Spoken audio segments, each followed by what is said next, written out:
Freedom Dreams, 1863 to 1877.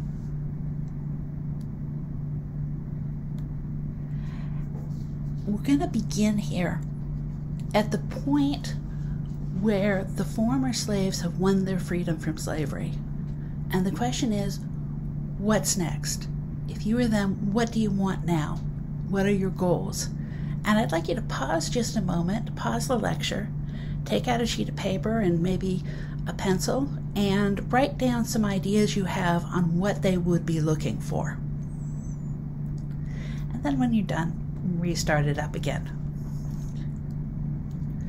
So let's spend a little bit of time talking about these goals and what ends up happening in a lot of the ways. One of the first goals and most important goals is to reunite families. And that is difficult because, of course, in many cases, family members have been sold away. And all you have is maybe a rumor that came back to you, or possibly what your owner said, or what somebody else said, or maybe nothing at all. And you're trying to figure out what happened to this missing family member. Maybe they were sent to New Orleans, which had the largest slave market. Well, that's all well and good, but after New Orleans, where did they end up? Who bought them? Where did they take them? So people struggled to find their families in many cases. And so they sent letters to churches. They sent letters to Freedom Bureau agents. They sent letters even to their old owners in some cases as a way of trying to get information. And they travel, go on the road, trying to track down those missing family members as well. And so there's a lot of traveling that takes place once people are free, as they want to seek out their families, maybe want to seek out new opportunities, and they want to have the freedom to pick up and leave and go somewhere else, like any free person will. The thing is also is they faced a lot of pressure as they tried to reunite their families against white control. So there are cases where a man would go and want to reclaim his wife, but the person who was their former owner would say, no, she still belongs to me, and try to refuse to let her go, try to hold on to her. And so there were actually violent confrontations that took place. Often happened with children as well. What makes it even more complicated was what they called the apprentice system. And that's where black parents who were regarded as unfit parents, and that could be very, very, very broadly defined, would have their children taken away from them and become an indentured worker for a white farmer, where they would work the fields until they reached age 21 or thereabouts, depending on the terms of the contract. Owning land. This is something that for us, I'm not sure we quite get it, because the idea of owning your own land is that you could be completely independent. You work on your own land. There's no white people telling you what to do. You control it. You sell what you produce and eat what you produce, so you're self-sufficient. And you are safe. That's the dream of owning your own land. And that's a dream that white people at this point in time had as well. That the only way you could be truly independent, truly safe, was to own your own land. And so after slavery, a lot of enslaved people, that's what they want. They want their own land and that freedom and independence. An 1865 gathering of free people from across the South put it this way: the way we can best take care of ourselves is to have land and turn it and till it by our own labor, and we can soon maintain ourselves and have something to spare. We want to be placed on land until we're able to buy it and make it our own. That didn't happen. What they were hoping for was land to be taken away from the plantation owners and redistributed in some kind of system of basically of restitution to the formerly enslaved people, so they have their own land out of what used to be the old plantations. That did not happen. All the land stayed in the hands of the planters. And in the one place where there was an attempt at redistribution of land, it was counter-ordered and the land was taken back. So land ownership overwhelmingly in the South remained in white hands, often in the hands of large landowners who basically dominated land ownership in the South.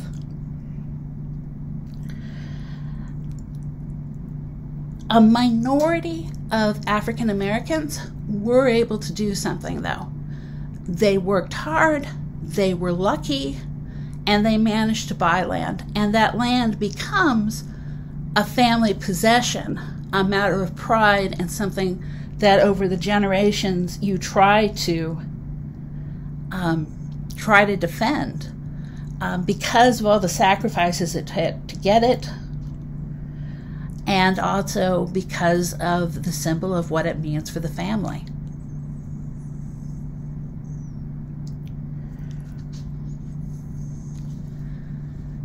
Okay, this is the thing about sharecropping.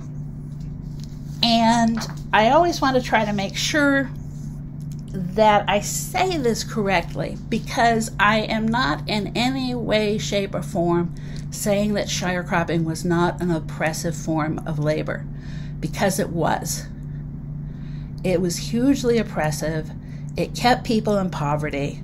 It took advantage of them. All of those things are true. But sharecropping wasn't what the white planters actually wanted after slavery ended. What they wanted was for individual free people to make contracts with whites that they would work for a year or even multiple years on their plantation, and they would do their works in gangs, gang labor, just like it was under slavery, where you would have gangs of men, gangs of women, gangs of children working together directly under white authority. That's what they wanted to resurrect, something that looked really like slavery, very close. And that is something that free people refused to do. They did not want to sign those contracts, but more than that, they did not want to work under white supervision, and they did not want to work separated from their families. Particularly for black men, they saw it as a matter of protection. They wanted to be there while their wives and children were working so they could act as a protector for them. Basically provide them with the protection from white violence, but other kinds of abuse as well. So sharecropping emerges as a compromise, where instead of having everybody work as gang labor, instead the planters divide up their land into plots, and they allow individual families to work on each plot. So the family is working together as a unit on a plot of land where they live. And in fact, for women, that was a very big issue.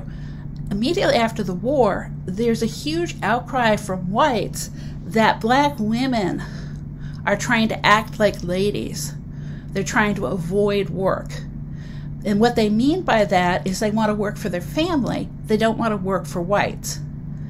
And that is seen as laziness, basically.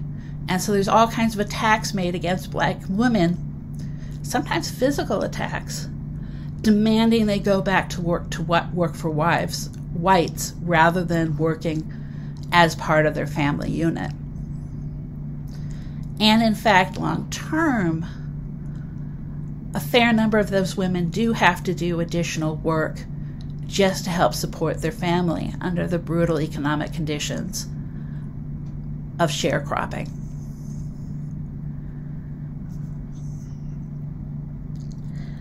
There was a push for education, and they wanted education for their children, but African Americans, adults, wanted it for themselves as well. And you can sort of see this in this picture.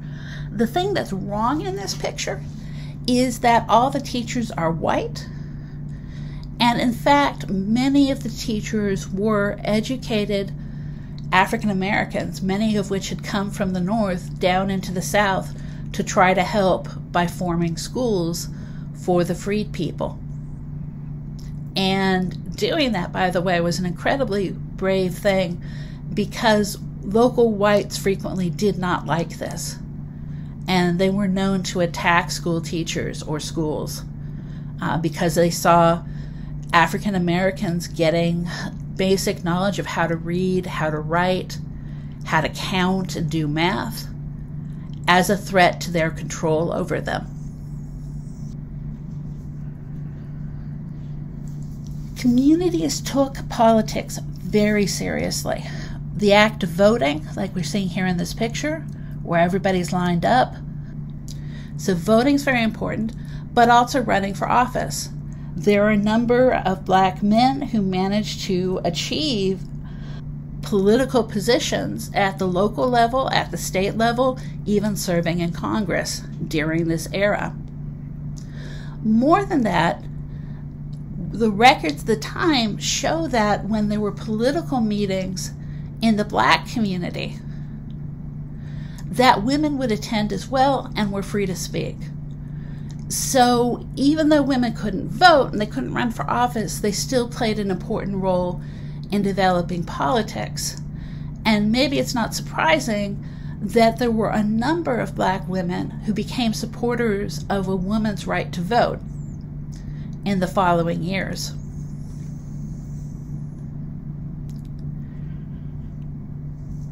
Churches are important in many different ways. One of the ways is it's for the first time that you no longer have white authority or supervision over public churches. And so that was incredibly important, freedom to worship. The other things that they do is they're large buildings. These churches, usually they build them as large buildings, and so they become the community centers. Any kind of community event, meeting of clubs, spelling bees, other kinds of community activities are all performed in churches because that's sort of the community center that they have available. It's a black space, often in a hostile white community, where they can be themselves and where they can hold all the things that makes their community rich. There is an initial attempt by the Freedoms Bureau agents and by the Northern Army, which is still occupying southern states, to provide protection to black people. The problem is everybody came home with guns from the war. And that's black soldiers came home with guns, and all those Confederate white soldiers came home with guns. And they had other weapons as well. And there's a push pretty much from the beginning by whites to try to disarm the black veterans. They don't want them having guns. They don't want them having tools of defense, and so they try to take those weapons away from them. More than that, you have the development of group terrorism in the form of the Ku Klux Klan, but other organizations as well, that deliberately try to terrorize black families, targeting, for example, former soldiers and their families, political figures and their families, and other families as well, or even families that are simply doing quite well. Let's say you're one of the families that managed to buy land. You're quite likely to be a target of white harassment because of that. And so a great deal of that goes on. And I say families with all those cases because it was the family attacked as well. They show up in the middle of the night often. They will come in and threaten all the family. They might drag the man away for whipping. They might rape the wife and daughters. They could simply engage in threats. They might burn the house down. All kinds of terroristic violence could take place. In addition to that, there's a lot of violence of daily life. So let's say that you are a group of young black women who are walking down the sidewalk, happy and wearing new pretty dresses and feeling great. You might get shoved off that sidewalk because you're seen as, just simply by your way you're carrying yourself, you're seen as being defiant. You have cases where employers will feel free to slap their employees or even beat them like they did under slavery. So the level of violence was there on all levels of society.